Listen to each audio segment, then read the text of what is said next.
Hi, I'm Lou Ann Hammond, Drivingthenation.com. I am here with Jeff Klei, the president of Continental North America. Good morning. Good morning, Lou Ann. Great to see you here at the auto show, as always. You know, on the way in, it took 2 hours for some people to get here.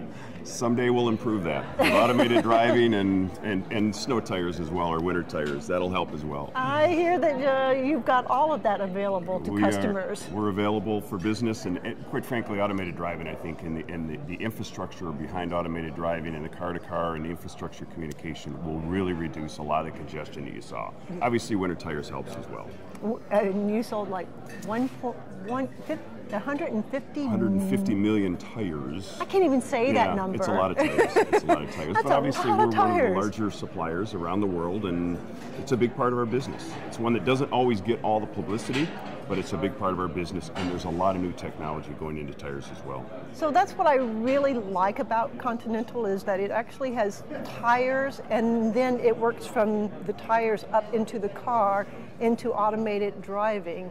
I just heard today from one of your guys that by 2025, 2030, peak combustion engine. Yeah, I think what we see is by that point, the cost of the technology to do more electrification and electric mobility will come down to a point that you can really install it on the majority of the vehicles. 48 volt is one of the big enablers, and the nice thing about 48 volt is the huge benefit for fuel economy. We're seeing about a 21% reduction in fuel consumption with some of our initial applications of 48 volt in real world driving situations in our first introduction.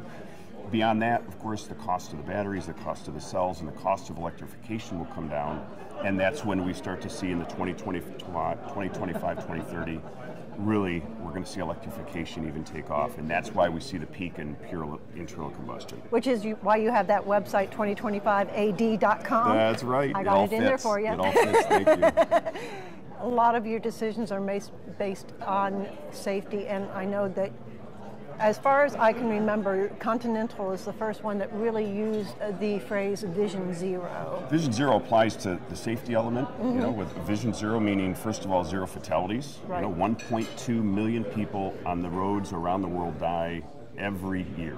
And then more of them are in an accident. And exactly, four or so million people get injured. And so it's a huge, first of all, it's not only objective, it's an obligation of us as an industry to reduce that. So it's zero fatalities, then it's zero injuries, and then ultimately zero accidents. So from the safety side, Vision Zero. Vision Zero also applies to the powertrain.